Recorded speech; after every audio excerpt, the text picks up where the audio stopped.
सभी का स्वागत है। मैं हूं सुमित और वीकली एक्सपायरी का दिन भारतीय बाजारों में आज फिर प्रेशर एक्सटेंड करता हुआ गया। लगातार तीसरा सत्र जबकि भारतीय बाजारों में बिकवाली थी और जो बिकवाली एक्सटेंड हुई आज वो सेकंड हाफ में हुई, स्पेशली निफ्टी बैंक जो कि अपने हाई से करीब करीब 1600 अंकों के आसपास की गिरावट दिखा चुका है। और जो मेजर प्रेशर मार्केट्स में आज रहे वो पीएसयू बैंकिंग की साइड से आया, खासतौर से जितने मिड कैप पीएसयू बैंक्स हाल में चले थे उन सब में ज्यादा प्रॉफिट टेकिंग थी। एचडीएफसी बैंक जैसे बैंक जो कि कल प्रेशर में था आज थोड़ा सा रिबाउंड दिखा के फ्लैट रहा, लेकिन आज प्रेशर आया आईसीआईसी बैंक से जो कि मेजर ड्रैगर था प्राइवेट बैंक्स में। इसके अलावा रिलायंस आज थोड़ा सपोर्टिव था, मतलब बहुत सेल ऑफ नहीं था वहां पर। लेकिन आज आईटी में प्रेशर था, इसको लीड कर रहा था टीसीएस एक टाइम पर, फिर कुछ हद तक सपोर्ट था टेक महिंद्रा का जहाँ पे खरीदारी थी, इन्फोसिस का जहाँ पे खरीदारी थी। लेकिन मेजर प्रेशर था मेटल से, ऑटो से, बैंक्स में, स्पेशली पीएसयू बैंक से। यहाँ से कुछ हद तक दबाव था, रियल स्टेट जो कि दबाव में कामकाज कर रहा था, और पीएसयू स्टॉक्स के अंदर भी बिकवाली थी सेलेक्टिव, क्योंकि वो ओएफएस की खबर आई एसजेवीएन की।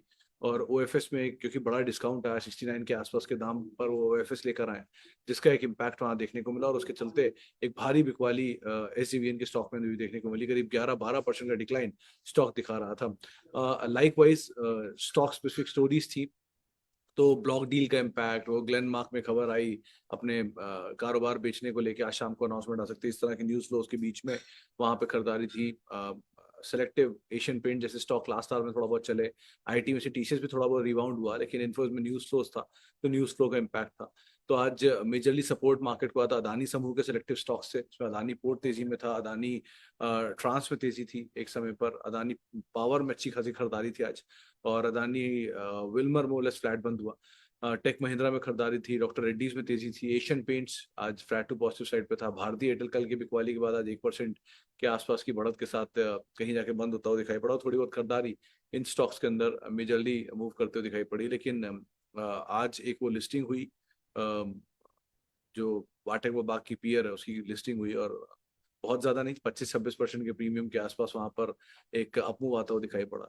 सो ईएमएस लिमिटेड की, तो उसका एक इम्पैक्ट देखने को मिला मोर लेस। और बाकी एक ब्लॉक भी हुई थी सुबह आज ईएमआईएल के अंदर, करीब 2-2.5% के आसपास की इक्विटी एक्सचेंज हुई थी, जिसके बाद वहां पर शुरुआत में 150 रुपए के आसपास के लेवल्स देखने को मिले थे। लेकिन मेजर आज जो एक्सीडेंट था वो तो एसजेवीएन ही था, जिसका इम्पैक्ट ना केवल एसजेवीएन में बल्कि तमाम पीएसयू कंपनीज में या फिर एनएसपीसीएस स्टॉक्स के अंदर भी आज के सत्र के अंदर आता हुआ दिखाई पड़ा। क्योंकि जहां जहां पर गवर्नमेंट की होल्डिंग 75% से ऊपर है, वहां एक बार को प्रोबेबिलिटी बन गई कि शायद उन स्टॉक्स के अंदर थोड़ा बहुत सेल ऑफ आता हुआ दिखाई पड़ेगा। दूसरा वो कैनेडियन पेंशन फंड जहाँ पे होल्डिंग रखता है वहां पर भी थोड़ा सेल ऑफ देखने को मिला, तो उन स्टॉक्स के ऊपर भी आपको नजर बना के रखनी होगी। लेकिन कल के सीवियर डैमेज के बाद एचडीएफसी बैंक आज more or less flat flat to negative side पर कामकाज करता हुआ दिखाई पड़ा। एक समय में तो इनफैक्ट हरे निशान में आ गया था, तो बहुत ज्यादा नहीं, लेकिन हाँ थोड़ी बहुत फ्लैटिश टोन पे ही वहां पे कामकाज होता हुआ दिखाई पड़ा। गिरने वाले शेयरों में आज एम&एम का नाम था, आईसीआईसी बैंक, सिप्ला, एसबीआई, ये कुछ ऐसे नाम थे जहाँ पे बिकवाली आते हुए दिखाई पड़ रही है। चलिए अब सवाल जवाब का सिलसिला शुरू कर लेते हैं, बातचीत कर लेते हैं कुछ सवालों पर भी। सबसे पहला सवाल शिवांग जी का है कि अभी मार्केट में क्या करना चाहिए सर? रेस्ट लेना चाहिए, लार्ज कैप में पैसा डालना चाहिए, जहाँ प्रॉफिट है वहाँ बुक कर लेना चाहिए? सीधी सी बात है, मतलब जिन मिड कैप स्मॉल कैप में बढ़िया पैसा बन रहा है, मल्टी बाय अप्लाई हो चुके हैं, जैसे कि डिफेंस, जैसे कि पीएसयूज, जैसे कि रेलवेज, जिनमें बहुत स्ट्रॉन्ग अपमूव आया है, हाँ आपको प्रॉफिट होगा, ऑब्वियसली थोड़ा थोड़ा प्रॉफिट ले लीजिएगा। और जहाँ पर लार्ज कैप में वैल्यू है, beat Reliance, HDFC bank, even TCS, UPL, इस तरह के कुछ नाम जहाँ पर करेक्शन है वहाँ पर आप देख सकते हो, एंटर कर सकते हो, और कंपेरेटिवली बेटर सिचुएशन में है वो। और अगर आप नहीं कुछ ले सकते हो तो शांति से रहो, अभी कुछ मतलब बैठे रहो आराम से, आप टाइम दीजिए मार्केट को थोड़ा सा, क्योंकि फ्रॉथ तो बहुत ज्यादा है, वो थोड़ा कूल ऑफ होगी ही होगी। और जानकार माने कि शायद 19,375, 19,300, 19,400 इन जोन्स के आसपास कहीं जाके थोड़ी बहुत फ्रॉथ निकलनी चाहिए मार्केट में, क्योंकि मिड कैप में करेक्शन बहुत टाइम से ड्यू है, और वो ट्रिगर पॉइंट मिल गया उसको, तो उसके आधार पर बिकवाली हो रही है। सो थोड़ा सा तो राइट साइज होने की जरूरत है मार्केट को, तो राइट साइज होने दीजिए। ऐसी तो कोई दिक्कत अभी मार्केट में लग नहीं रही है सब, स्ट्रक्चर वाइज तो। अह, जिग्नेश जी का सवाल है सिरका पेंट्स एंड प्रकाश पाइप में फ्रेश बाय करने के लिए। जिग्नेश जी, सिरका पेंट से बेटर तो आप एशियन पेंट ही देख लो, आज ज्यादा चला हुआ। वो आता है आपको, टिकट साइज बड़ा दिखेगा, 3200 रुपये का भाव है। लेकिन पेंट में स्टोरी तो ठीक है, अभी एंटर किया सकता है मिड कैप में भी और लार्ज कैप में भी, बारिंग ग्रासिम की एंट्री, ऐसा तो कोई थ्रेट है नहीं किसी भी पेंट कंपनी के। लेकिन आज तो पूरा ही चला था, बर्जर भी तेजी में था, एशियन भी तेजी में था। तो थोड़ा थोड़ा तो आप एंटर कर सकते हो इसमें, बट एक थीम रहेगी फेस्टिवल, आप अगर इसको सिरका को ढूंढ रहे हो तो। लेकिन इसमें ये थीम्स वही रखना, आप फेस्टिवल के हिसाब से ही एंटर करना, और फेस्टिवल की थोड़ी पैसे मिल जाना, निकल भी जाना। और बाकी प्रकाश पाइप तो ऑलरेडी बहुत चला है, इसको तो अभी अवॉइड ही करो, ज़्यादा बेटर है। पाइप में तो आपके यहाँ वो एक उसकी अहमदाबाद की कंपनी थी, क्या नाम था उसका, रिसेंट आईपीओ आया था, वो भी बहुत चला है। तो पाइप के लिए तो थोड़ा फिर भी एक बार को अवॉइड कर सकते हो कुछ नाम। लेकिन हाँ, पेंट में एक बार को देख सकते हो सिरका को कुछ दिनों के लिए। थैंक यू घोष साहब, thank you. Should we invest or listing gains again in stock market, if so then what will be the part of view for picking the stock small cap? देखिए सर, पहली चीज, अगर आपने listing gain के लिए कोई stock pick किया है, से फॉर एग्जाम्पल, तो आप लिस्टिंग गेन ही, बहुत सारे ऐसे स्टॉक हैं नीचे जिनमें मूव आपको मिलेगा, लिस्टिंग गेन से ज्यादा पैसा मिलेगा। लेकिन और स्टोरी भी बिल्डअप हो रही होगी। जैसे कि मैं आज ही कंपनी को देख रहा था, इसका आईपीओ होने वाला है, 20 तारीख को रादर खुला है, वो रियल स्टेट वाली कंपनी। सर इन टोटल वो कंपनी लॉस मेकिंग है पिछले 4 क्वार्टर से। 4,000 करोड़ या 2,000 करोड़ रुपए के आसपास का डेट है, और मार्केट कैप मिल रही है उसको 5200 करोड़ रुपए की। ये कंपनी हुई रिसेंट आईपीओ जिसका होटल का बंद हुआ, वहां पर भी कंपनी लॉस मेकिंग कंपनी है, एबिटा पॉजिटिव है, टर्न अराउंड स्टोरी की बात है। 2700 करोड़ रुपए की मार्केट कैप मिलेगी, 3600 करोड़ का डेट। जुपिटर लाइफ, ये सब वो नाम है जो कि हाल में जिनके आईपीओ हैं, 80-85 के मल्टीपल पर ट्रेड हो। सो कुछ के वैल्यूएशन महंगे हैं, कुछ के डेट हायर साइड पर हैं, कुछ के प्रॉफिटेबिलिटी नहीं है, लॉस मेकिंग है। बीटा पॉजिटिव पॉजिटिव दिखा रखा है, लेकिन नेट प्रॉफिट में लॉस है बिकॉज ऑफ हायर इंटरेस्ट। सो बहुत कुछ ऑन द टेबल दिखता नहीं है जिसमें आप एंटर करो। तो अगर कहीं भी लिस्टिंग की ना, तो आप निकल, पहली बात पैसा बनना ऑन द टेबल, मनी से अच्छा अकाउंट में मनी हो, ज्यादा बेटर है। सो अगर पैसा बन गया है तो आप निकल जाओ। अब निकल के कहाँ जाओ? निकल के जाने के लिए आपके दो चॉइसेस हो सकते हैं। इधर आप किसी डिविडेंड यील्डिंग स्टॉक में जा सकते हो, जो कि आपको रेगुलर डिविडेंड पे करता रहे, तो आपको प्रॉफिट से प्रॉफिट जनरेट होता है।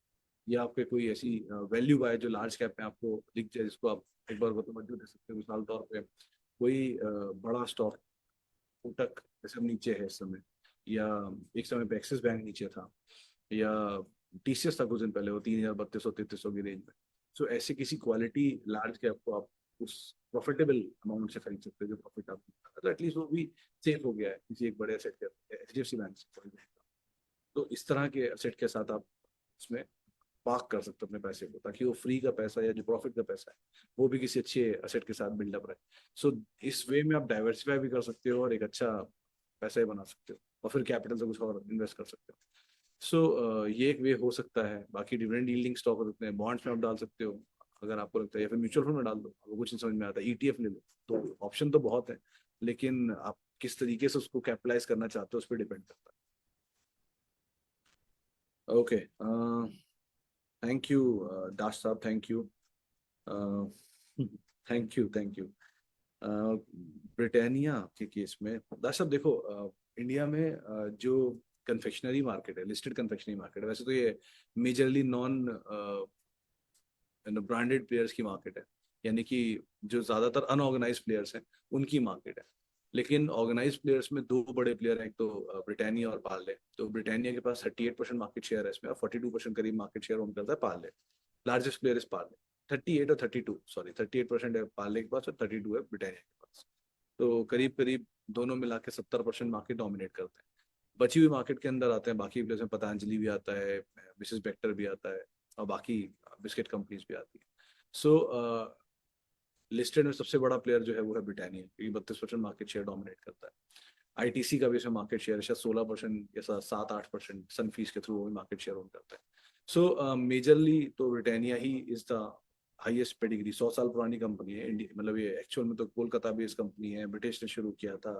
वो 10,000 रुपये या कुछ 300-400 रुपये शुरू हुई कंपनी, इतने सालों तक पहुंच गई। तो इस तरह की स्टोरी तो उसमें है ही, बट अभी ये इट्स ओन्ड बाय बढ़िया ग्रुप, तो ऐसी कोई दिक्कत नहीं है। मतलब स्ट्रॉन्ग पेडिग्री है मैनेजमेंट की, स्ट्रॉन्ग प्रोडक्ट प्रोफाइल है, स्ट्रॉन्ग कैश फ्लोज है, बढ़िया डिविडेंड पे ऑफ करती है, डेट फ्री कंपनी है।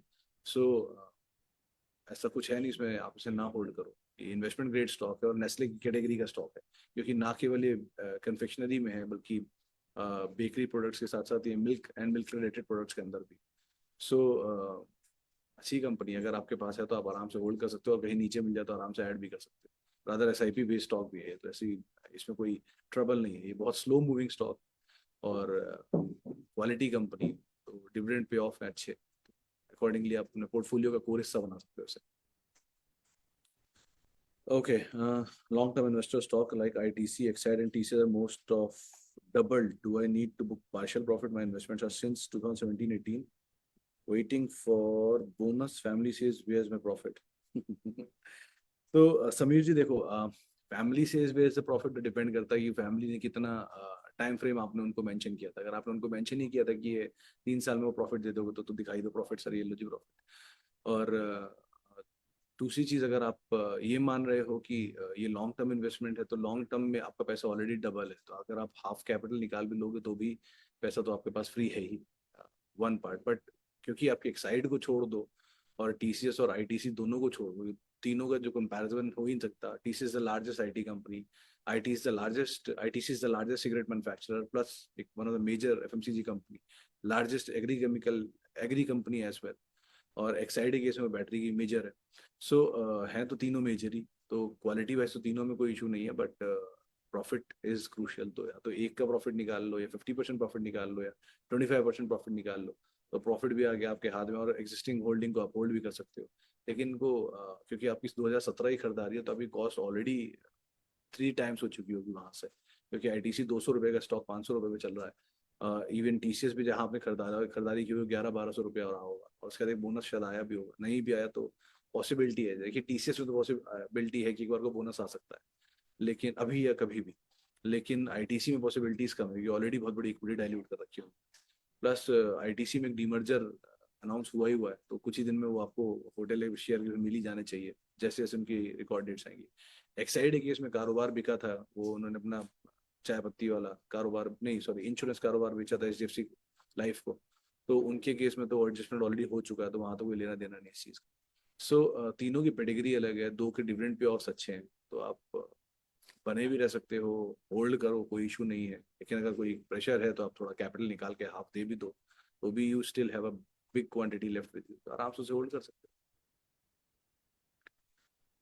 हो। ओके, फेसबुक के सवाल का। ओके, फेसबुक पे जो सवाल आए हैं उसमें पहला सवाल, NHPC for long term investment.